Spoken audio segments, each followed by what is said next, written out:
अभी जी हमने बात करी प्रेम की, हमने बात करी श्रद्धा की, तो जब बात आती है श्रद्धा की, विश्वास की, जो बहुत बड़ी चीज़ें होती हैं, उसी के साथ साथ बात आती है अंधश्रद्धा की।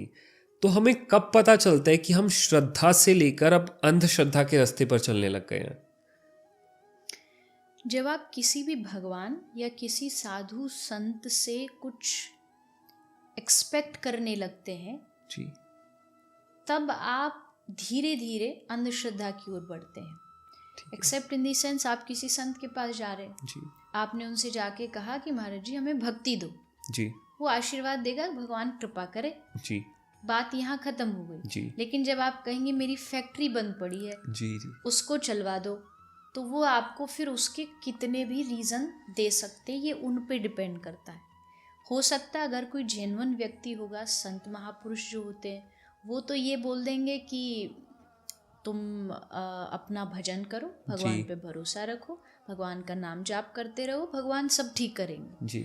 या कहीं कोई दूसरा व्यक्ति ऐसा टकरा जाएगा जो आपको ऐसी चीज़ें बता देगा, 50,000 की ये करो, पूजा करो, और उसमें व्यक्ति फिर फंस जाता है जी।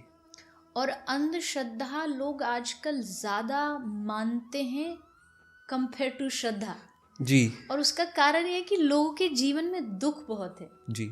हर एक आदमी की लाइफ में दुख तो होने ही होने, इस दुनिया में कोई बचा नहीं जिसके पास दुख नहीं हो। जी। लेकिन अब उनको ये नहीं पता कि इस दुख से निकले कैसे। जी। उनको जो जैसा बता देता है वो वैसे ही मानने लग जाते हैं। जी। कहीं उनको कोई फ्रॉड करता है वो उसमें भी तैयार हो जाएंगे, उनको दुखों से निकलना है, पर वो ये नहीं समझते कि दुखों से दुनिया में आपको कोई नहीं निकाल सकता आपके अलावा। जी। कोई दुनिया का भगवान भी नहीं, भगवान कृपा तो कर देंगे लेकिन भगवान ये कहेंगे कि अगर तुझे दुखों को ठीक करना है तो पहले अपनी जीवन को ठीक कर, पहले अपने कर्मों को ठीक कर।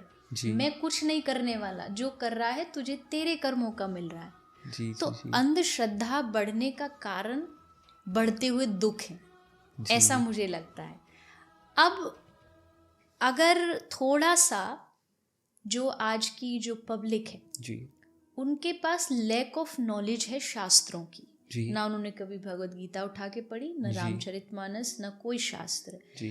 तो जब तक आप वो नहीं पढ़ेंगे तब तक आपको एक ऑथेंटिक और एक जो सच्चे संत की जो परिभाषाएं होती है, लक्षण होती है, वो नहीं पता होंगे। इसलिए आप कहीं भी जा कर के भी अपना रोना रोना शुरू कर देंगे और उसका वहाँ फ़ायदा उठेगा।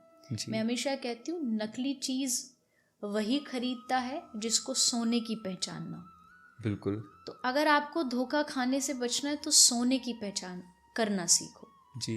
जो संत होते हैं असल में, जो महापुरुष होते हैं, वो कभी भी आपको ये नहीं कहेंगे कि तुम मेरे पास आ जा मैं तेरे दुख दूर कर दूंगा, कभी नहीं कहेगा। एक जो सच्चा संत होगा वो हमेशा आपको भगवान से जोड़ेगा कि तू भगवान का आश्रय ले, वो करने वाले हैं, तू उन पे भरोसा रख। तू इधर उधर के इन टोने टोट के अंधश्रद्धा इसमें पड़ेगा तो तेरा जीवन बिगड़ जाएगा। और लोगों के जीवन बिगड़ते हैं जी। मतलब मैंने जो अच्छे अच्छे लोग हैं ना, जो एक तरफ तो ये कहते हैं हाँ हम संतों को मानते हैं जी, भक्ति करते हैं, कथा सुनते हैं, और अगले ही पल जैसे ही उनके जीवन में कोई दुख आएगा तो कहीं ऐसी जगह चले जाएंगे जहाँ वो धोखा खा के आते हैं, घोटाले में जाकर के फंस जाते हैं। तो थोड़ा सा इसमें मुझे लगता है ज़्यादा अवेयरनेस की ज़रूरत है जनता को जी। जनता जितनी जागरूक रहेगी उतना ही किसी भी प्रकार की कोई चीज़ ऐसी आती है उससे बच सकती है। एंड सेकंड थिंग, अगर कहीं कोई संत ऐसा कभी कोई एक आध इंसिडेंट ऐसा हो जाता है कि भाई गलत सामने कुछ न्यूज़ आ गई, तो उसमें भी फिर सब संतों को नहीं कंपेयर कर लेना चाहिए। अरे संत तो सब फ्रॉड होते हैं, बाबा जी तो सब ऐसे होते हैं, ये कहने से भी आप पाप कमा रहे हो। क्योंकि संत न होते जगत में तो जरमर तो संसार। जिस दिन इस संसार में सच्चे संत नहीं रहेंगे दुनिया तबाह हो जाएगी। आपने नहीं देखा असल संतों को, वो अलग बात है, बट आप ये नहीं कह सकते कि दुनिया में अच्छे संत होते नहीं। संत हैं तभी दुनिया चल रही है, पर आप थोड़ा सा संतों के पास स्वार्थ से जाना छोड़ दो तो आप अंधश्रद्धा से बच जाओ। जी बिल्कुल।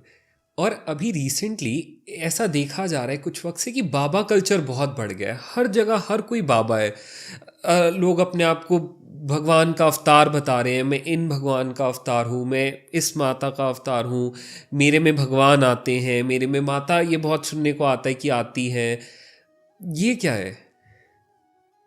देखिए, मुझे लगता है माता ऐसे कोई शरीर में आना नहीं होता है। जब आपको किसी के लिए कुछ करने का मन करने लगे तब कहो कि हाँ मेरे भीतर माता का स्वरूप आया। क्योंकि माता कोई भी हो, माता हो, देवी हो, बाबा हो, ये सब शरीर में आ गए, ये सब मुझे लगता है इन सब से बचना चाहिए। ये सब अंधश्रद्धा है। जब आप दूसरों के लिए कुछ नहीं कर सकते हो, आप संसार के, समाज के हित के लिए नहीं कुछ सोच रहे हो और आप इन सब चक्करों में पड़ोगे तो ऑफ कोर्स आप अंधश्रद्धा में पड़ेंगे और आपके जीवन का सर्वनाश होगा। और बाबा कल्चर ये कोई बुरा नहीं है। संत हर भारत के कोने कोने में हैं और ये बात सच्ची है। पर जो सच्चा संत होगा, पहली तो उसकी लक्षण है वो कभी भी माइक पे आके ये नहीं कहेगा मैं साधु हूँ, मैं संत हूँ। जितने भी आप इतिहास के उदाहरण देखो, सबने अपने आप को भगवान का दास माना, भगवान नहीं माना। सूरदास, तुलसीदास, कबीर दास, इन लोगों ने कभी ये नहीं कहा कि हम भगवान के अवतार हैं, अपने आप को दास माना।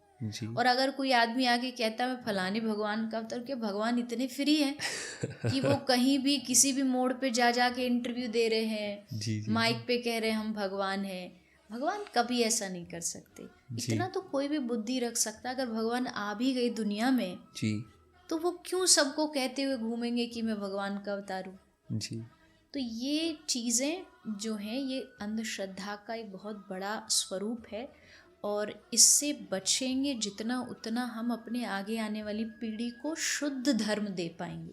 नहीं तो बात फिर वही होगी, बच्चे बोलेंगे अरे देखो वो फलाने तो वहाँ तो ऐसा हो गया, वो साधु के साथ तो ऐसा हो गया। पहली बात तो संत ये इतना बड़ा पद है, इसको देने से पहले आदमी को सोचना चाहिए कि आप किसको संत की पदवी दे रहे हैं। जैसे हम हैं, हम प्रवक्ता हैं, हम संत नहीं हैं। अब कई लोग आकर के हमसे बोलने लगते हैं कि आप तो बड़े अच्छे संत हैं। मतलब कई लोग तो इतना तक भी बोल दे आप तो राधा रानी का अवतार है। अब मैंने तो माइक पर हाथ जोड़ जोड़ के खुल के कहा है कि भाई हम भगवान के दास हैं और तुम आकर के कह रहे हो आप राधा रानी के अवतार। तो गलती किसकी हुई? गलती तो मुझे ऐसा लगता है कि पब्लिक को जागृति होनी चाहिए। ऐसे अंधश्रद्धा में भाग मत पड़ो। हम 7 दिन की कथा करते हैं श्रीमद् भागवत। किसी भी शहर में गए, 7 दिन का एक अलग ही माहौल होता है। तो उसमें वो इतने ज़्यादा मतलब भावुक हो जाते हैं, हमको तो आप ही को गुरु बनाना है। अब कुछ भी हो जाए, 7 दिन से पहले मेरे जीवन में क्या था उन्हें नहीं पता, 7 दिन के बाद मेरी लाइफ में क्या है उनको नहीं पता, और 7 दिन में वो डिसाइड भी कर लेते कि हमको गुरु बनाना है। 7 दिन में आपने गुरु बना लिया, फिर 1 महीना बाद आपको उनमें गलतियां दिखनी चालू हो गई और फिर आप गुरु को दोष देंगे। तो इसमें गलती कहीं ना कहीं हमारी खुद की है। संत एक बहुत बड़ी पदवी है। हमारे शास्त्र ने हर एक की कैटेगरी अलग अलग बनाई है। मानव अलग है, संत अलग है, देवता अलग है, भगवान अलग है। हमने सबको मिक्सअप कर दिया है। हम देवताओं को भी भगवान बोल देते हैं, हम संतों को भी भगवान बोल देते हैं। लेकिन ये नॉलेज तभी आएगी जब आप थोड़ा सा शास्त्र पढ़ोगे, भगवद गीता पढ़ो, भागवत पढ़ो, उसमें संतों के लक्षण पढ़ो। संतों के लक्षण कितनी करुणा से भरा हुआ संत होता है, संत की आंखों में कितनी करुणा होती है। और वो कोई भी हो सकता है, मतलब ऐसा नहीं कि केवल कपड़ों से ही कोई भी, उसका व्यवहार संत जैसा होना चाहिए। तो ये सब चीज़ें जब थोड़ा जनता समझेगी, पढ़ेगी, तो फिर वो कंपेयर करके सब समझ पाएगी कि सही क्या है और गलत क्या है। देवी जी, अब एक चीज़, अभी हम गुरुओं की बात कर रहे थे कि लोग गुरु बना लेते हैं। क्या हमारे धर्म में गुरु बनाना ज़रूरी है, मैंडेटरी है, या जिनके कोई गुरु नहीं है वो भी बिल्कुल सही है अपनी जगह? नहीं, शास्त्र कहता है गुरु होना बहुत ज़रूरी है, एक फिजिकल फॉर्म होना बहुत ज़रूरी है। आप शिक्षा गुरु किसी को भी मान सकते हैं। वैसे तो कृष्णम वंदे जगत गुरु, कृष्ण सबके गुरु हैं, लेकिन फिर भी शास्त्र कहता है कि आपको एक गाइडेंस टाइम टू टाइम ज़रूरी होती है और वो एक गुरु ही दे सकता है जी। तो कोई ये कह देता भाई हमारे तो पति गुरु हैं, हमारे तो पिता ही गुरु हैं, ये नहीं होता। समाज का अपना एक सिस्टम है, एक लॉ है।